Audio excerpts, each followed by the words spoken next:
Hey guys, I'm Mandippal. Welcome back to this series here.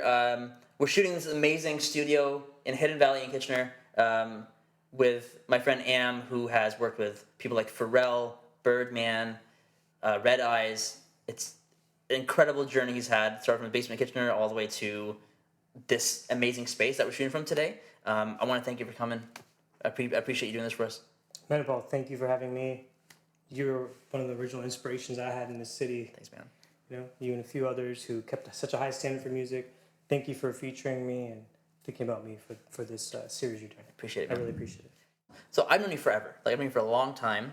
Forever, ever, baby. Forever, ever. I remember being in your basement at your parents' house in Kitchener. Right. Now you're in your own basement in Kitchener, but your parents are living with you Right. here, right? Yes. And like you have a studio then, you have a studio here now. The space is amazing. How does it feel to like be full circle like that? Like to have that kind of moment for yourself, to like have such a small space before, to have such a huge space now, like an exclusive place in the city. How does that Right. feel? Well, thank you. That's really kind of you. It was a dream. It was always the dream. Yeah, for sure. Like I came to Canada just like any immigrant. You know, this whole series is about people of color, Yeah. and most of us are immigrants, right?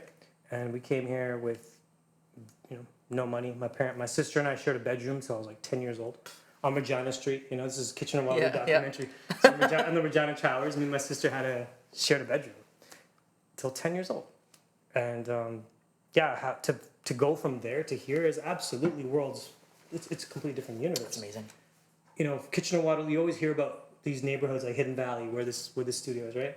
It's like, it's one of the most it's a premier neighborhood. Yeah. So it was always a dream in my head. It was always just like a faraway dream, like, oh, Hidden Valley, Hidden Valley. And then when I first came here, it was my dad. My mom works at a grocery store. Yeah. My dad works for the city, and this is on the river.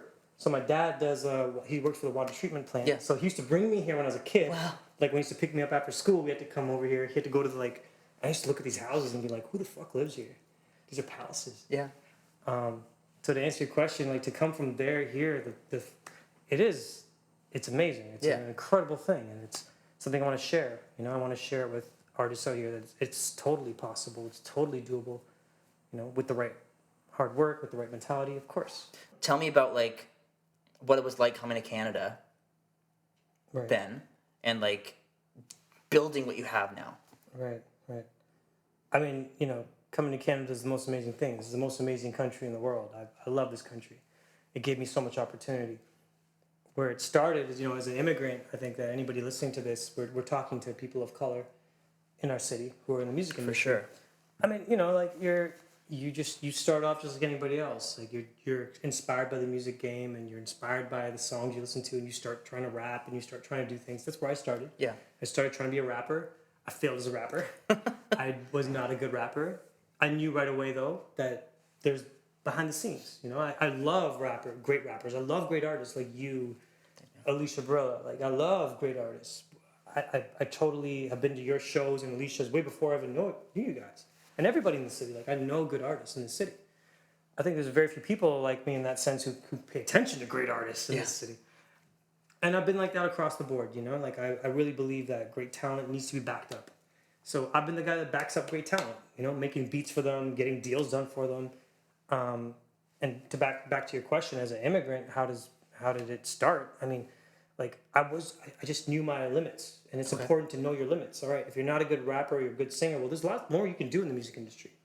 A lot more you can do as a creative, right? And then I think people just stop. Like, all right, I can't rap. I'm not going to become a rap star. I'm not going to become the next Drake. So you stop. Yeah. If you really love music, dude, keep going, right? I kept going. And I think that's the story that I have. Like, there's a lot less competition behind the scenes. Yeah. As a producer or as a music executive. So, to answer your question, I think, immigrants, we look for opportunities. We're here for opportunity. This is a land of opportunity for us. sure. And for me, I didn't stop when I realized, okay, I'm not a good rapper. I can't sing like Mandippal. So like you like persevered you changed avenues. For sure, absolutely, and I've kept Adapt. doing that. Yeah, which is so important. Like that's what as immigrants, as people of color, that's what we're here for opportunity. Amazing. Right. Yeah, and like so, I know the people you've worked with. Like Pharrell was the big name that you worked with, right? Like how did that come about, and how did that change your life? So I mean, I was naively persistent. Let's just put it that way. Okay. All right. I was very naive. Like, it's not me being such an intelligent or smart guy. What I did was, I went to Miami because I couldn't get anything done out here. Yeah. Right. There was nobody who wanted to work on my beats or do anything with me. So I went to Miami. I was renting cars and sleeping in rental cars. I was staying outside of his studio, staying outside of studios. Like, I was literally just sitting there waiting for opportunity, and things clicked, you know. And it was one person who really got everything moving for me. This guy, Red Eyes. Yep. So rap music is just, you know, it's a culture of immigrants. It's a culture of that. It's about hustling. I got to one guy who got me to the next guy, got me to the next guy, and from there, Red Eyes was the guy. I knew in Miami, Red Eyes is the dude. Yeah. And, you know, shout out to Red Eyes. He's still my business partner and my brother for life. He got me to Pharrell. And then I did my thing there, right? Proved what I could do. From there, we went to Cash Money Records, which is the highest selling label of all time. Wow. I became an executive there. And Red Eyes and I have both been working there since 2013, right? Developing talent and making some of the biggest songs of all time. So, like, what would you tell someone that's kind of wants to come up in the rap scene, in the pop scene, in the rock scene, whatever it is, that look like us? Could be a rock artist, could be a pop artist, like, but you're the guy to talk to. You know what you're talking about. You're the guy that I think of in the city that has the most like reachability for me, Right. Because you're well connected in certain ways, but you're also really approachable, which is hard to find. Like, look, your question was, how do you access someone like me? Exactly. That's I'm exactly accessible, but Yes. the thing is, I'm not. Right? Yeah. I can show you, like, if you go through, like, let's go through my Instagram messages, let's go through my LinkedIn. It's just flooded. Like, I have artists reaching out to me every day. The thing is, I know the difference between someone who takes themselves seriously and someone who doesn't. So what And I have stands a out? team. Yeah. I have a team who goes through my Instagram and goes through my LinkedIn. You know, they understand who's who and what's what. And we do find great talent. I've signed artists from here out to. I've signed artists to Universal Canada. Yeah. I've signed artists to Cash Money Records. I've changed lives out here, and I'm willing to do that. But we know the difference. We know the difference. If you're gonna message me and you're selfish and it's just about you and Yeah. yo, bro, I'm the next. I'm next. I'm up. I'm next. Yeah. I'm up next. They don't know, but I'm up next. Versus if you send a thoughtful message and say, hey, okay, you know, a thoughtful message like, here's my content. You know, I love what you guys do. I believe in Cash Money and the people that you work with, right? And I'm inspired by you guys. There's a huge difference. 99% of artists don't understand that like communication is just everything. If you can't communicate with me, how are you going to communicate with your audience? Yeah. You know? Makes sense. So there's lots of opportunity, right? Like I'm willing to listen to anybody and take on anybody and work with anybody. But if they, you know, there is a big filter too. There's a filter. So they got to stand out essentially, but like You have to in the stand best way out possible. personally. And like, Yeah. even talent we can build. Yeah. The personality you can't. Yeah. Okay. Cool. You That's know? it's good to know. Okay. We had a chat the other day about like the stigma that I'll tell you right now. The point of this project is to kind of raise awareness of people that look like us in the city, that want to succeed in the music industry, but might be struggling or might just not be confident about it. Sure. And like we talked about this in detail at dinner the other night, just like about how there's a stigma, but you don't want there to be a stigma. But then we had a conversation today how like you're kind of thinking about it more, Right. and that like you do see that there is a stigma that you kind of just subconsciously didn't think about, right? Right, Can you tell me more about that? Because it's cool that I want to hear it from you because you're so successful where you are right now, but you're still feeling that. For sure, yeah. Well, I think as a Canadian, and you know we're all Canadians. Canadians aren't racist. I think that overall Canadians are very good people. We're very good-hearted people. I think overall human beings are good-hearted. Yeah. Racism gets taught to you, right? I grew up in Africa. Like I was born and raised in Zambia, Africa. Like it doesn't get more African than that, right? Till I was 7 years old. Then we came here. I was surrounded by black kids. I thought I was black. I came here. It's all white kids. I thought I was white. So I didn't know the difference. Like you get taught racism. Like racism is not inherent in human beings. So when I was, in Canada is full of amazing people, but people are not racist. They might have ideas and about how things should be going, but I think Canada's not a racist country. I think racism is like we shouldn't sell that idea. We shouldn't over promote it. We shouldn't tell everybody you're racist, you're racist, you're racist. Same time, on the flip side of it, I've experienced racism. Yeah. yes, like, you know, in the city, like you were talking, what we talked about, people don't believe I am who I am. Like, Yeah. people don't believe that they look at this home, they look at the studio, they look at the money, and they're like, well, it must be mommy and daddy. Dude, my mom was working at the grocery store. Still, she worked back that $8 an hour she was making then. Now she makes like 11. Yeah. Go meet Wow. her. She's on Highland Road, like, you know. It's, you know, we're talking about people to the city. That's where I live, Highland Road. I live Yeah. there. So when that shit comes back to the grapevine, I think there is some racism or there's some sort of like stigma Yeah. attached to that. But that's my team explaining that to me. That's crazy, right? Like that you didn't think about it, but your team had to tell you that, right? Yeah, when you told me it was an interview, Yeah. that this is about people of color, it's like, fuck, it's not about people of color. Like, we're all the same, you know? And we are. Yeah. But you're right, there is stigma, and we do need to push past certain things, and we do need to address certain things, you know? And it's crazy in this city that, like, the most talented, some of the, like, you, Alicia, myself, you know, we've all, we're all in different places. Yeah, We're for all brown people who... Yeah. It is funny that Yeah. that's the case, but no, to bring it back to your question, bro, I think that it's important not to focus on our differences, focus on our similarities, right? That's the most important thing, right? That's awesome. You know, let's not turn this into a war. Like, that's just unnecessary. We're talking about people getting access to you. That's what we talked about earlier. Like, how do you get to that level where you kind of contact them? Like, what are you looking for? Like, what does it take to get to that level where they need a network, but you've already taken notice of them? And like, oh, I want to work with this guy. Yeah, that's a great fucking question, man. I think, you know, I know artists that understand themselves, that are fearless, that take risks, right? That if you are that kind of person, you're going to resonate with the people at the top of this game. You know, the people I work with are at the top of this game, and there's personality traits. There's a certain spiritual energy. There's a certain vibe. So there's this energy that you bring. Okay. Right? You know, be fearless. Get at me. And like, keep hollering at me. Keep get it. You know, that's important. You have to take risks with your life. Like, people don't take risks. People have a hard time going from here to Toronto or Toronto to Kitchener. You know, people don't take any risk. How do you think anything's going to happen if you don't take a risk with your life? So get out of the city. As much as I love the city, you have to get the fuck out of here. And Yeah. I went to Miami and I got with the best, and then I came back here. You have to get, the standard is over there. Like, the standard is elsewhere. Go get that standard, and then of course, pay love to your city. If you especially in rap music, you have to come back to your hometown, pay love, pay respect to your city, take care of your family, take care of your people.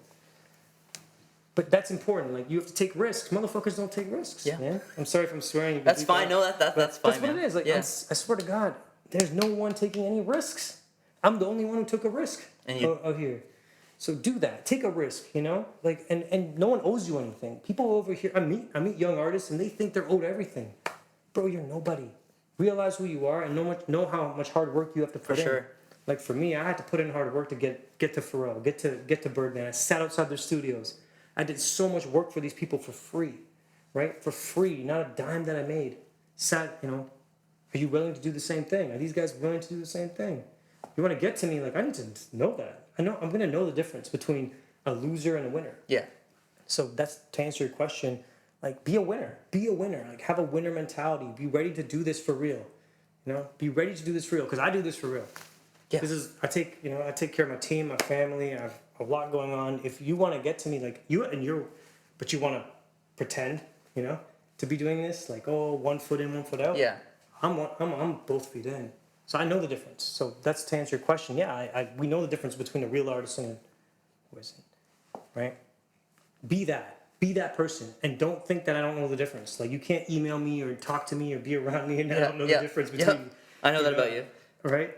So be that, live that, like, live what you're saying in your music, right? Take risks, be a real artist, love your artistry, love your music, be so crazy about your music that you're willing to give up everything for it, right? Awesome. Yeah, where is that? I don't see anybody like that. If you're willing to do that, I'll take you right to the top, bro. I'll take anybody who has that, I'll take you right to the top, and I have the connections to do that. You don't have to worry about money, you don't have to worry about anything. Yeah. But there's none of that. I don't see any artist who gives up everything, who puts their whole heart and soul everything into this. You know? You were talking about someone being persistent. So for you, I'm sure there's a fine line between persistence and annoyance when people message you. Sure. What like tell me, have you experienced that? Someone that's persistent, someone someone that's annoying. Well, I think okay, I can put in context of what I did. Like I was very annoying to people like Red Eyes and Birdman. Was that better for you than being persistent? Because I learned. Here's the thing. I stayed consistent. Yeah. And you can't deny consistency. So you're asking me like what works? Consistency. Be consistent. Like everyone shows up, and everyone shows up, but can you keep showing up? Keep showing up. Keep showing up. Keep showing up. Makes sense. I made a lot of mistakes, in terms of connecting with these guys. Like, don't forget, like when we talk about Birdman runs $1 billion company. It's the highest selling label of all time. And I represent him. He's worth hundreds of millions. He's on the Forbes list. I represent him. Yeah. Why does he let me represent him? Because I show up every day. I'm consistent. It's not that I'm the smartest guy or the best guy to represent him. I show up every day. I'm reliable. Motherfuckers aren't consistent, man. Stay consistent. Show up every day. If you keep messaging me every day, of course I'm going to pay attention. Yeah. And the things you're going to learn, like, all right, he didn't respond to this, or he did respond to this. Yeah. I did years and years and years of this to get to where I am. You have to commit your life to it. For sure. This is not a joke. It's not a joke. Artists aren't willing to commit their lives to it. They want to get immediate gratification. Dude, it's not going to happen. It's just not going to happen. This is not the way that you think it is. And this game is tough. It's the toughest industry on earth. Yeah. It'll slit your throat. 100%. We'll all slit your throats. We don't need you. Yeah. The world's going to give up on you. The world's tough, but don't give up on yourself, man. That's awesome, man. Like, and you're like, I never give up on myself. you didn't give up on yourself. But no one liked my shit. No one liked my music. No one liked me. I never give up on myself. You're the only South Asian person that I know that is at such a high level in the industry. Like, you're an anomaly. I'll be honest. You're like a unique person in this industry. Is that daunting for you? Like that you're representing. Honestly, you're representing us right now. Like being at such a high level. Is that something you think about? I do. Yeah. Because I have a lot of young Indian guys message me that I know I motivate them. I know I inspire them. We have a great culture. Like it's like hard work matters, taking care of your family matters. These are things that like in the music industry, like musicians care about this shit. Rappers care about this. The rap industry is all about loyalty, taking care of your fam, taking care of your people, and I think the Indian culture has that as well. So we have a lot of the same traits that matter in the music business. So is there anybody right now that you're working with that you like are excited about? From the city? Anybody from the city that you're working with there that you're excited about right now? I'm really excited about the future of the city. We have so much potential out here. We have amazing potential. We have the talent. So the city is ripe. I'm here for a reason too. I'm not here just for charity. I'm here to make things happen. For sure. There's so much potential, so much talent. These boys are amazing. I don't people know, but these guys behind the camera here, these guys are amazing. Yeah. Like this never existed when I was young. So absolutely, like this city is ripe for exploding, and I want to be on the and you are going to be, forefront because you're running like a conference kind of thing, right, in the city. Sure. How can people access? Is it so? How are people to access? Can you talk more about that? Like what you're so what's next? Yeah, absolutely. So I do lots of outreach shit here where it's like the boot camp, right? Yep, the boot camp. That's I do artist boot camp where you can sign up for a boot camp. You have to apply for it. If you're ready to go, we take like 8 to 10 people. We take them out to an exclusive location. This summer we're doing a summer boot camp out in like Northern Ontario, taking 8 to 10 artists, and it's going to be incredible. It's awesome. We've talked about a conference, so I'm going to do a music conference here every year. It's completely free to attend, for locals, for local artists, completely free to attend, or local anybody who wants to come. And just connect people. Yeah, so that's next in terms of what's up with the city. This studio's here, man. Like this studio's here to be used. There's a team here, ready to work with artists. So reach out to us. Like we are ready to work. We are so ready to work. Like if you have talent, reach out to us. On the other side, like there's other stuff that I don't know if it'll make sense to explain. But I do private. We're starting AMAG Private Equity, which is we have a lot of funding behind us. There's a lot of people who are putting funding and we've raised a lot of capital to do bigger things. Yep. To start to buy out other companies, entertainment companies, buy out studios, do major buyouts of big companies. Yeah. So we're doing a lot. Like there's on every single level. I'm here though. I'm here, and I'm so grateful to you for doing this. Grateful to these guys. Thank you guys so much for getting this set up. There's so much to do, man. Our future is really bright. And the fact that you're back here helping out is an amazing thing. So I really thank you for doing this. Thank you for spending the time with us today. Reach out to him if you have the drive and the chops. Reach out to Am. He's a great guy. We're here. He'll message you back. It's amazing. He's an amazing guy to connect with. Thank you so much for doing this, man. I really appreciate it. Thank you, man. And thank you guys. Thank you for a good company together. Thank you guys for taking the time for me. I really appreciate you guys. You guys, nothing can happen in this city without you guys doing what you guys are doing right now. Thanks, man. So much love. All right. Thanks, guys.